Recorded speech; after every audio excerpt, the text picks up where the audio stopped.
Iran ഇപ്പോൾ America, Israel, European രാജ്യങ്ങൾ എന്നിവരുമായി ഒരു പൂർണ്ണ തോതിലുള്ള യുദ്ധം തന്നെ നേരിടുകയാണെന്ന് പ്രസിഡന്റ് മസൂദ് പെസഷ്കിയാൻ പറയുന്നു. ഇറാന്റെ പരമോന്നത നേതാവായ അയത്തുള്ള അലി ഖംനായിയുടെ ഔദ്യോഗിക വെബ്സൈറ്റിന് നൽകിയ ഒരു അഭിമുഖത്തിലാണ് പ്രസിഡന്റ് മസൂദ് പെസഷ്കിയാൻ ഈ കാര്യം വ്യക്തമാക്കിയത്. എന്റെ അഭിപ്രായത്തിൽ അമേരിക്കയുമായും ഇസ്രയേലുമായും യൂറോപ്പുമായും ഒക്കെ നമ്മളൊരു പൂർണ്ണമായ യുദ്ധത്തിലാണ്. നമ്മുടെ രാജ്യം സ്വന്തം കാലിൽ നിൽക്കുന്നത് അവരൊന്നും ഒരിക്കലും ആഗ്രഹിക്കുന്നില്ല.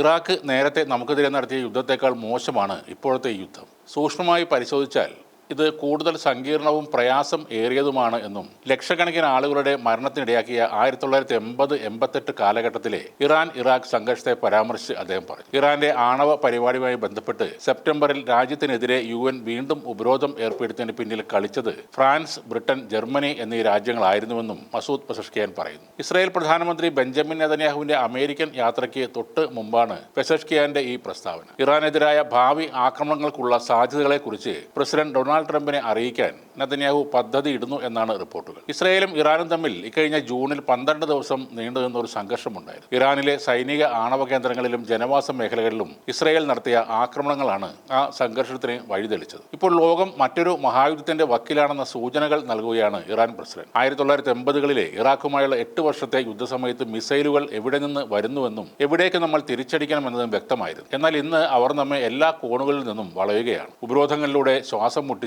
രാഷ്ട്രീയ സമ്മർദ്ദങ്ങളിലൂടെയും നമ്മളെ ഇല്ലാതാക്കാനാണ് പാശ്ചാത്യ രാജ്യങ്ങളുടെ ശ്രമം എന്നും അദ്ദേഹം പറഞ്ഞു. എന്നാൽ ഇറാൻ നടത്തുന്ന മിസൈൽ പരിശീലനങ്ങൾ ഇസ്രായേലിന് നേരെയുള്ള ഒരു അപ്രതീക്ഷിത ആക്രമണത്തിന്റെ മുന്നോടിയാണെന്ന് Israel chief of staff Eyal Zamir US കമാൻഡിന് മുന്നറിയിപ്പ് നൽകിയിട്ടുണ്ട്. തകർന്ന വ്യോമപ്രതിരോധ സംവിധാനങ്ങൾ നന്നാക്കിയും ബാലിസ്റ്റിക് മിസൈൽ ഉൽപ്പാദനം വർദ്ധിപ്പിച്ചും ഇറാൻ തിരിച്ചടിക്കാനുള്ള ഒരുക്കത്തിലാണെന്നാണ് സൂചനകൾ. എന്തായാലും ഇനി പശ്ചിമേഷ്യയിൽ നടക്കാൻ പോകുന്ന സംഘർഷം വെറുമൊരു അതിർത്തി തർക്കം മാത്രമായിരിക്കില്ല. ലോകശക്തികൾ തമ്മിലുള്ള ഒരു നേർക്കുനേർ പോരാട്ടമായി അത് മാറുകയാണ്. ഇറാൻ പ്രസിഡന്റിന്റെ വാക്കുകൾ അതുതന്നെയാണ് ശരിവെക്കുന്നത്. അമേരിക്കയോ റഷ്യയോ ഇടപെട്ടായാലും ഈ സംഘർഷത്തിന് അയവ് വരുത്തിയില്ലെങ്കിൽ ലോക രാജ്യങ്ങളുടെ നിലനിൽപ്പിനെ തന്നെ ബാധിക്കുന്ന ഒന്നായി മാറും ഇറാൻ-ഇസ്രായേൽ യുദ്ധം. അതേസമയം ഗാസയിൽ വെടിനിർത്തൽ ലംഘനം തുടരുന്നതിനിടെ 2ാം ഘട്ട ചർച്ചയ്ക്കായി ഇസ്രായേലി പ്രധാനമന്ത്രി ബെഞ്ചമിൻ നെതന്യാഹു നാളെ അമേരിക്കയിലേക്ക് യാത്ര തിരിക്കും. അമേരിക്കയിലെ ഫ്ലോറിഡയാണ് ഇവരുടെ ചർച്ചയ്ക്ക് വേദിയാകുന്നത്. അതിനിടെ ഗാസയിലും വെസ്റ്റ് ബാങ്കിലും ഇസ്രായേൽ ആക്രമണം ഇന്നലെയും തുടർന്നിരുന്നു. അധിനിവിഷ്ട വെസ്റ്റ് ബാങ്കിലെ ഖബാത്തിയയിൽ ഇസ്രായേൽ സൈന്യം പിടിമുറുക്കുകയും ആ പ്രദേശത്ത് സമ്പൂർണ്ണ കർഫ്യൂ ഏർപ്പെടുത്തുകയും ചെയ്തു. നിരവധി പലസ്തീൻകാരെ ഇസ്രായേൽ സേന അറസ്റ്റ് ചെയ്തതായും റിപ്പോർട്ടുകളുണ്ട്.